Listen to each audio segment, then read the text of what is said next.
Hello, everyone, and welcome back to the podcast. I'm your host, Chris Jones. Artificial intelligence is the buzz around town, or the world for that matter. But today, I'm joined by my homeboy, Shannon Howard, to share some of his insights around the topic. Hey, Shannon, how's it going? Hey, Chris, going well, man. Blessed and highly favored. Happy New Year to you, to the listeners, to the audience out there. Same to you, brother. Appreciate it, man. First of all, I'm so glad to have you on here. I think I initially reached out to you, I don't know, a year, maybe 2 years ago, and Yeah. we kind of bounced around some messages, and time started happening, and here we are talk about something as hot as artificial intelligence, aka AI. Bruh, I'm ready to go with this thing. Man, I hope the rest of our community is ready to go with it. AI, to give you a short story, I got on it. I was within the first 10,000 to actually get on ChatGPT first week. And it was actually the fastest growing app in history once they launched it. Like Really? 5 to 10 million people joined it within 5 days. So Wow. It's really, really taking off. To explain what AI is, I basically just tell everyone it's a smart assistant that never gets tired. I like that. Yep. It doesn't think like a human, but it recognizes patterns and organizing information, and it helps you to move faster. So in other words, it just removes the friction of processes for you. So it compiles all that data, goes out and sources all that data, recognizes the pattern, and it summarizes it and provides an output to you. I tell everyone, don't think of AI as a brain, think of it as a tool. Just like the calculator didn't replace math, it just helped us to do our math faster. So think of it more as a resource tool. I like that, because so many, I know you see it in your space. So many folks are, they're like almost scared, but I'm like, okay, the folks that I speak with, I'm like, if you're scared, if you're afraid of it, why not learn something a little more about it? But more importantly, or just as important, learn how to use/leverage it in your respective place, be it personally or professionally.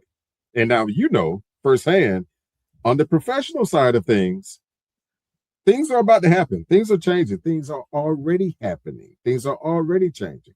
So, Shannon, with that, from where you are, and if you could share, like, from on a professional, say, consulting perspective, whatever you could share, like, what does that look like? What has your experience been like thus far with respect to AI? With respect to AI, just to give you a quick background on my career path to where I am now, I spent almost 20 years in the financial services industry, more on the mortgage lending side, and then the title operation side, where I was an AVP at one of the largest privately owned banks here. And I helped set up departments, systems, and then I took a hybrid position that helps mend the business processing with the IT side. And my team did all the testing of that. After leaving corporate, I wanted to take what I did in corporate and apply it to the real world by helping our community, small Black businesses that didn't have the boardrooms, didn't have SOPs, didn't have the business plans, or just the structure or foundation of what it actually takes to start a business, run a business, and maintain a business. When ChatGPT came out, I was so amazed by it because of the speed of it. Like, you can think of the weirdest thing and throw it in there and you get an output off of it. And now you don't have to go to the library. You don't have to go pull up different sites and all of that. So with that compiling, it's like having a super assistant on steroids that can look up almost anything in the world. And you can basically almost learn anything in the world. I will say, because it goes out and sources data, a lot of the data is biased. So there's a lot of thought pieces out there, opinion pieces out there. So you actually have to tell AI to not lie to you in order for it to not lie to you. So the data that you put in it is only, the data that you get out of it is only as good as the data you get from it. So No, great way to break that down, Shannon. Wow, I'm sitting here thinking about, you talking about the speed in which, a lot of it has happened, specifically be it Chat GPT and all of these other, software or programs that are using these large language models and other variations right now, agentic AI, and I'm sure we could break that down at some point if needed, but it's just again, is here. It ain't, and I do mean to say ain't. It ain't going nowhere, right? Yeah. It's getting faster and faster, smarter by the day. And the key cog to what you said too, the output of it is only as good as what you put into it. So and you can get so much output from it. You mentioned the word tool earlier on. It is a great tool when you learn the basics and know how to leverage it in your particular area. Uh, so, Shannon, what I'm also kind of curious about, right? We've seen the stories, the articles, and such that talk about, you know, AI effect on the human race at large. Um, Now, folks are starting to delve into it and look at it from a, I don't know, be it socio-economic perspective, if you will, and to try to see how it's going to adversely impact potentially certain groups of people. But specifically, um, let me back up one. I want it's twofold. I want your take on how you think it will impact the human race at large, and then specifically how it will affect the Black community as well. Um, I love that question, bro, because I get that all the time. To me, AI will amplify who you already are. If you're Mm, curious, if you're disciplined, if you're creative, it'll multiply that. If you're passive, it'll replace you faster than those who have mm, accepted it and taken embraced it and they're using that tool. mm. So to me, there's going to be a paradigm shift. It's already been a paradigm shift. It's kind of like with the Mm. .com. When we were at Savannah State, we had Netscape and all of Yeah, those old browsers out there. But that didn't take a lot of jobs. Like newspapers were still around, but now they just went digital. Um, I always use the analogy of bank tellers. There was the gripe of not being able to go to a human person when ATMs came around. yeah, yeah. So there's a paradigm shift with that. And AI has been around for a long time, brother. If you think about GPS, there was automation inside of that, things that were agentic back then. It was Good just in a point. different form of AI than what we see now. So Mm. with that, AI is going to be a paradigm shift as far as humanity goes. However, those who embraced it sooner, faster, and learned the skill set to take advantage of it and leverage it will elevate a lot higher than those who are scared of it because of the fear mongering. Because a lot of times we're such an entertainment society. The first thing people think of when they hear AI is the Terminator or Demolition Man, things that have been fantasized in movies, and then they try to apply that to real life. So to me, it's here, it's not going anywhere. There is a downside. So there's a double-edged sword, as in anything. There's those who are going to take advantage of it to do uh, criminality with it, but then there's those who are going to take advantage of it to do good for society, like cancer research, health research, and just to me, it's Exactly. a life hack. I know you mentioned how we can use it professionally and from a business aspect, but to me, it's a super hot life hack. Like I have no HVAC experience, no HVAC licensing or anything, but my air went out. To make the story short, my air Uh-huh. went out one day and I have a brand new unit inside and outside. So I called the AC guy. He's like, your new unit is brand new. It's the capacitor. I can just tell you that. But if I come and change, it's going to be $500 for a 3-minute job. Wow. So I'm like, let me put my thinking cap on. I said, let me try this new ChatGPT tool where I can cut on the camera. Mm. ChatGPT sees what I see, but it can talk me through whatever I need to do to fix it. I've never looked into an air conditioner. I went and got the capacitor, had ChatGPT to make sure it's the right capacitor, open up the AC. It saw the old capacitor, saw the connections. I cut on the camera and it walked me through the steps, and I had it changed in less than he would have did to drive out there. So it took me 3 minutes to get it done. And I'd equate that to AI just saved me $500 on a 3-minute job. So Okay, that's how Shannon. you have to look at it. Shannon. What, Shannon? Whoa, hold up. Now you just hit me with a hack. Um, I I've had a few guys share some stories. Not, I don't. Well, I don't equate them to that level of technical prowess or showmanship, if you will. You literally use ChatGPT to walk and talk you through repairing a component of your HVAC system. Yes, the capacitor, which is a super simple once I looked at it. But if you're a novice to HVAC, you've never looked inside of an air Exactly. conditioning.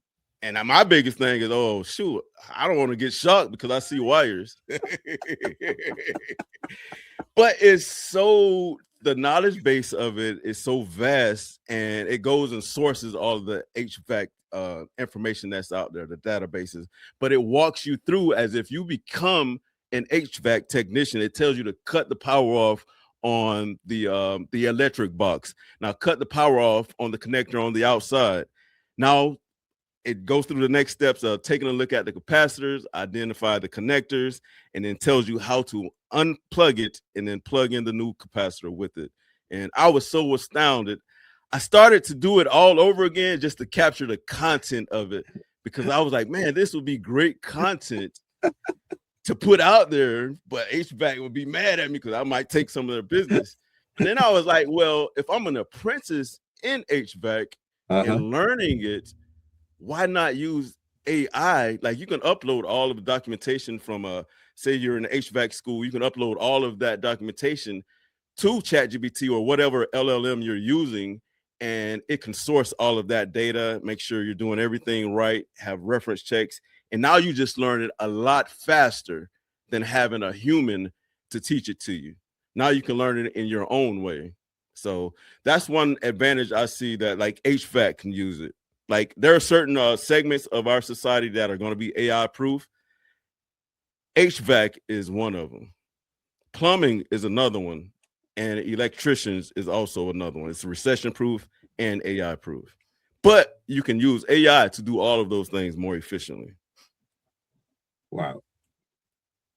Whew, boy. Hey, you kind of scared me with that one too. I'm like, man, if you leveraged it, to, I mean, physically repair, change a component, and to make sure you were safe at the same time, all of those aspects of it, right? That's what I'm envisioning. That is, now you talk about leveraging AI, in this case, you said that was Chat GPT Chat GPT, but now it's the AI war, actually. So there's a cold war of, as soon as Chat GPT gets better, next week, Gemini, which is Google's AI platform, has done something to match Chat GPT, but gone even better. And now Perplexity comes in and kind of intertwines with all of them. Mm-hmm. So yeah, there's an AI war. It's actually to our benefit, but it could also be to our detriment in certain areas, to where if we don't get policies around it, it's going to cause a lot of harm. It'll do a lot of good, but could cause a lot of harm at the same time. Yeah. And whoa, you touched on another very important aspect of it all. The regulations, the policy. Any thoughts around that? Well, with that, and with any laws and policies or anything that's passed, you have to have people with the best interests for their community, for the people, their constituents they're representing. I'm a big believer in pulling the experts from that side of the industry and putting them, if they have ambitions to be a policy writer or be a politician, to putting them in that position to come up with laws based on their expertise. At the same time, is humane, it's ethical, and it protects the constituents that you're serving. Right now, we have a lot of these LLMs like OpenAI, Anthropic, and Google, which is I would say is a little more ethical than some of the others, but a lot of the others are chasing the dollar instead of chasing improving humanity, saving humanity. So it's actually going to increase the wealth gap of the poor community and those that are in that 1%. So we definitely got to have some bills passed, some policies passed, and more importantly, people that have the interests of their constituents, community, and the nation as a whole in order for us to thrive. Right now, there are data centers going up in everywhere, and it's the American way. If you're going to put something new somewhere, where are you going to put it? You're going to put it where the lowest property value is, so you can save on taxes. It doesn't cost you much. The development, the permits are cheap, but at the same time, the detriment is our electricity goes up, the pollution goes up. Now those in those impoverished areas, they're already below the poverty line. Now they become even more impoverished, and the life expectancy goes down. So to me, I just don't understand. Well, I understand it, not to get on a political rant, but if I'm a billionaire and already doing well, I think I would do even better if the lower half does better. It just pushes everybody up. I just don't get it. I mean, now we get into morals and another realm of ethics, and you would think systematically that's what people would do, or that's how they would think. This now K-shaped economy isn't supporting that. The upper leg of the K is the guys that you just mentioned, the haves, right? And they have more, and they do more, and can do more because they have more. And the have-nots are that lower leg, man. That's the in essence the K-shaped economy, and that's what we're seeing. The have-nots who never really had anything meaningful, and I say this loosely, be it from an investment standpoint, materially, they're forget assets. I'm hesitant to even use the word assets. It's steadily doing this. We're steadily seeing this, and the gap of those legs are getting further and further apart. And then, not to be fear mongering on that piece of it, the haves are having a lot more than the have-nots, but there's never been a time like it is now with this AI gold rush. Even though the gap is widening, this is the only time I've seen where some who embrace AI can close their own gap within their own vertical of their family, livelihood, or whatever businesses they're on, because now you can be a one-person business without having a team to do MWTs. I call it MWTs, minimum wage tasks, that don't take much thought, but they take up a lot of time because they're really repetitive. There are things that you can do now with AI that, to me, it comes down to how wild is your imagination and what use cases can you test out to see how AI can be beneficial for you. Right. So I think this is a perfect segue. I was going to go into a couple different directions. I'll take this route first. So you alluded to several parts of this to get some semblance of getting ahead of this. What does that look like to you? Well, we got to equip ourselves with knowledge. Knowledge is key. I always tell people I come across, just download ChatGPT to start with it, and then have AI teach you how to use AI. Like, AI knows how it wants to be talked to better than what we talk to it in the ways we talk to it. It's not a human. It recognizes patterns. So there are patterns that it would like in order to get the most optimized output for you. If you're out there listening, write this term down: meta prompting. Meta prompting is, say you have something you want to throw into ChatGPT, which is a prompt. How do I bake this cake? And these are the ingredients I have. All right, before you give me the output for that, take a look at my prompt and make it stronger through your meta prompting technique, so you can give me the most maximized, optimized output that I can efficiently follow that'll help me with it. So right now, at the pace we're going, Chris, AI is going to devalue college degrees. Not to say college degrees won't always be important, but if we don't get a hold of it, more and more people are going to be like, why do I need to go to college when I can go to ChatGPT, Gemini, or Perplexity and learn the knowledge base for that? And then, with any job, like degrees don't teach you the skill set to do the job. Right. Degrees help you with the theory, the critical thinking of how Mhm. to go from Mhm. point A to point B. But when you get on the job, they actually teach you the skill sets that required to do that actual job. But do you have the capacity to hold and maintain the mental aptitude to do the job with that? So a lot of kids now are like, there hasn't been this many millionaires at the age that they are, and a lot of them are our counterparts because they tend to embrace things because they take more of a risk than we do. We have a lot more to lose, but they have a lot more capital to play around with. So a lot of our counterparts are taking advantage of it. So Shannon, let's stay there. Let's go back a second. Have you given it any uh, thoughts or consideration around how do we change? How do we change folks' mindsets around, that welcoming, being more apt to welcome AI into our worlds? To keep it simplified and not to make it too overly complex, but conversations like this, expanding audiences like this, getting individuals like myself and yourself speaking to individuals about this. So I'm a big believer in exposure leads to expansion. The more Hmm. you're exposed to, the more you're going to become more comfortable with it. And the more you dive into it, the better you're going to have a grasp of it.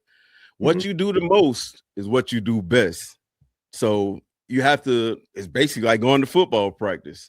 We go all week practicing, sometimes equaling up to 20, 30 hours a week to only play 2 hours in a game. Yeah, yeah, It's just like sprinters, for instance, Usain Bolt and all the other top-notch sprinters. They train all year to run 9 seconds, but they're an expert because they've trained all year.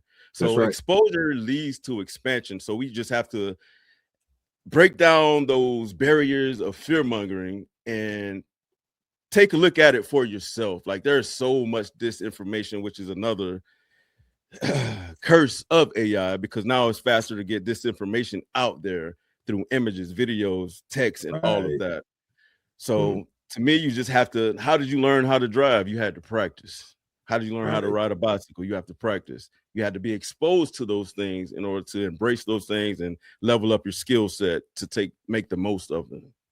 So right now, bro, is we just got to keep tooting the horn of the good things of AI while Hmm. also adding the cautions of what AI could be bad for. Yeah, agreed. Agreed. Totally. Totally. So the quote unquote experts and or the economists and folks of that ilk are projecting 2029, 2030, that paradigm 2028. shift. Yeah, yeah, there you go. That paradigm shift that you mentioned earlier. From your space of it all, your knowledge base and how you use it, how quickly you see and rapidly it's changing, then the competitive environment with all the other players, speeding up that process even faster than folks had expected. 5, 10 years, man. What do you see? What do you envision this AI to be? Oh God, it's at a rapid pace that I've never seen anything like it before, out of all the things from a digital standpoint, to where AI is improving every day. There's a new AI facet, a part of AI that comes up Mhm. every day. The thing is, as a country, we're not curious enough.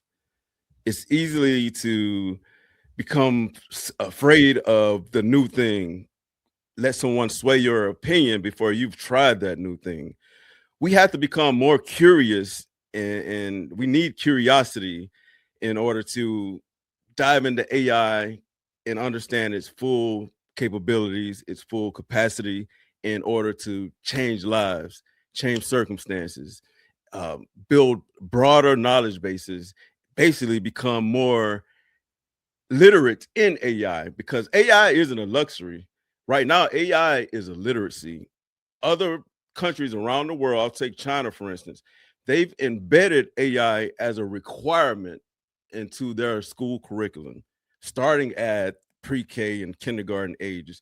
Like a lot of things we don't even do here that I think it should have been done a long time ago. Like financial literacy should start at pre-K age, where you're teaching kids about finances. But AI is taking off so fast and so strong to where it's been life-changing. Many countries are already incorporating it into their curriculums, to their lifestyles, and all of that. So we just need to become more curious as a community. I'll forget saying as a nation, but as a community, and not let the fear mongering scare us. The problem is there are so many people afraid of it. There's not enough people to actually do the jobs that require AI Right. to take advantage of it. So it's not AI isn't going to replace the people. It's people who use AI that is going to replace the people. So to me, I mean, everything from life hacks to education to business to your professional life, AI is going to be intertwined and embedded in all of that going forward, starting 3 to 4 years ago in the way we see AI now.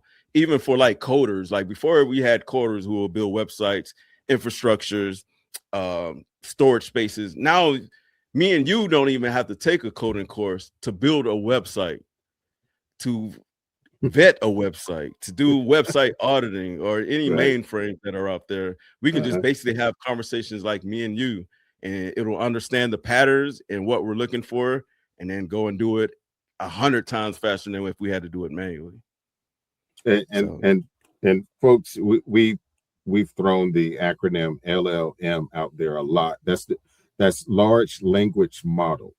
That's in essence the underpinning of where all of this information, goes in, and how it works together to get the output that we kind of touched on earlier. That's kind of just top level what the LLM, large language model, is all about. And then you get into the other aspects of AI, which perhaps there'll be another part. So Shannon, I'm totally on board with you. Piggybacking on the comment you made about perhaps it'll take more conversations like this to present information, to share information, and to see what other people are thinking about it, and if we can help them in some way to do so. I know, you're working on some things from a business consulting perspective. We can touch on that another time, but again, I just want folks to know that people are out here. People are here. People have a working understanding of it. And, these are people who are trusted and tried it, and can, make some things really come to fruition in your space. So, Shannon, I can talk for eons about a lot of this stuff. I want to get you out of here on this note, right? I want to get you out here on this, and I want you to finish this sentence. So, if you were the world AI, artificial intelligence czar, for a month, for 2 months, I would what? I would make AI education mandatory, simple, no jargon, no fear-based headlines. I would make it a requirement that our educational curriculums would incorporate AI classes with it. So just learn the knowledge base of it. So we're ahead of the game years in advance. Um, I can go on about these topics forever, brother, but that's the number one thing I would do, is make AI education mandatory. Just another quick story, anecdotal to Uh-huh. me, is we haven't been in school in years, almost at Savannah State, almost 30 plus years. I haven't done square root and all of those equations in years. But guess what? I have to know it because I'm one of those parents who had a baby late. So I'm 50 now, but I have a 14-year-old, and he's in honor classes, and he's learning that new math. You know, we had that old math. The new. Well, hold on. You do know my son is 8. Oh, well, you need to be even more up to speed than me. Okay, so I said that to say, I know precisely where you're coming from with this new math, with new science and everything else. Anyway, not to digress. Go ahead, brother.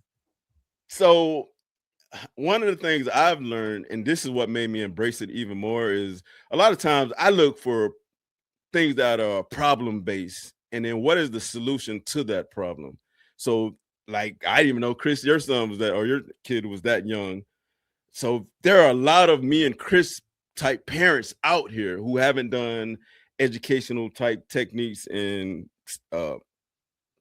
studies and all of that at the age that these kids are doing it, or at the rate these kids are doing it. And it's totally different than the techniques in which we've learned.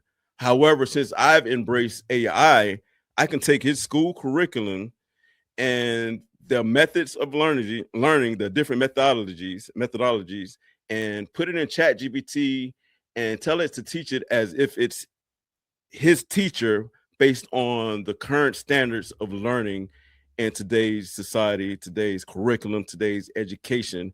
And it will go through and explain everything as if it's his teacher that he goes through and talks to and learns from every day. Not only did he learn the new method, I learned a new method. So I'm relearning at the same time. So a lot of things, if you don't use it, you lose it. Like, a lot of us hadn't been in school for years. Many of those things we didn't even use once we got into the business world, the corporate world, and life.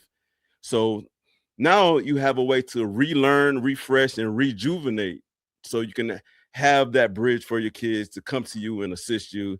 Now you don't have to go spend $300-400 for a tutor. Not to say that's not advantageous or benefits it, but now you can even bridge that gap in that space and filling in that problem of not knowing how to do what they do today. But now you have AI to help speed up so you can relearn how they do what they do today. Yeah, absolutely spot on, brother. Spot on. Shannon, I would tell you this. I am glad there are people, and particularly brothers like you out here, who have the keyword embraced it. Not only embraced it, like we're talking about using it and leveraging it. No, this dude used it in a way that he approached a freaking HVAC system.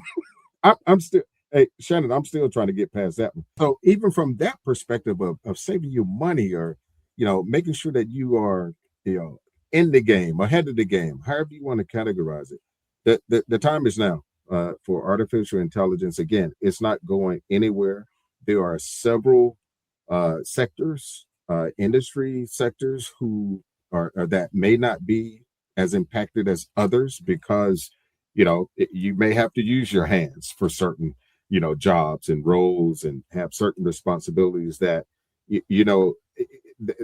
it's hard for any electronic means, any software to overtake what you do, because it takes hands, it takes feeling and emotion and some other things. But hey, they got machine learning, they got all these other things that are going on out there. People are creating things that may, again, and it's not like you foot stump the fear mongering part of it, Shannon. It's not to scare anyone or anything like that. But we need to be, especially as a people, need to be more cognizant of what's going on. Just be mindful of these things. And I want to ensure that, I do my part in bringing people like Shannon on this platform to share this type of information. And it particularly warms my heart coming from a brother like Shannon. And I'm going to piggyback a couple of times on what he said when he mentioned Savannah State. What I did not mention initially, yes, we were at Savannah State together, but not only that, we played football at Savannah State. And not only that, I played cornerback and he played receiver. And I used to lock him down from time to time, guys. It was more time than time. He was, man. I was a little freshman, of course, never play a receiver. So I had to go against the experienced guys like Chris. But by the end of the year, what is most important? Did I get better than what I came in at? You got, for the record, for everyone to know, I will confirm, significantly better, leaps and bounds. And okay, I let me, not that I totally digress. Not that you were some scrub, coming into it. I mean, because you were a straight up athlete. So you were on par, but to your point though, yes, you stuck in there and you stayed in there and got better and better. So guys, I just had to quickly interject the a little football fun there. I love that. We love that banter, offense go up, defense go down. Hey, there you go. Hey, but Shannon, man, hey, thanks so much for coming by and imparting, this knowledge. As we mentioned earlier, there are some future related episodes that I would love to have you and a comparable counterpart on to kind of talk about and maybe delve into certain arenas and aspects of artificial intelligence. So just stand by for that. But right now, man, I just want to thank you again for coming on. Man, it's no problem. Thank you for having me. It's a pleasure. Happy New Year to everyone out there. Peace, love, prosperity, and then some. So thank you once again, Chris. Yeah, good stuff. Yeah, hold tight for me, Shannon. So hey, to the audience, hey, thanks for tuning in to another episode of Let's Right About Now. Like this video and any other recording that resonates with you. Leave a comment and share. I'd love to hear what you have to say about your experiences about artificial intelligence or any questions that you may have that I could, pass over to Shannon or anyone else who have some type of expert knowledge base. Subscribe to the channel and click the notification bell so you can be notified of my latest content. As you guys know, this is another way we creatively inform and inspire, helping people write the lives they desire. Until the next time, take care.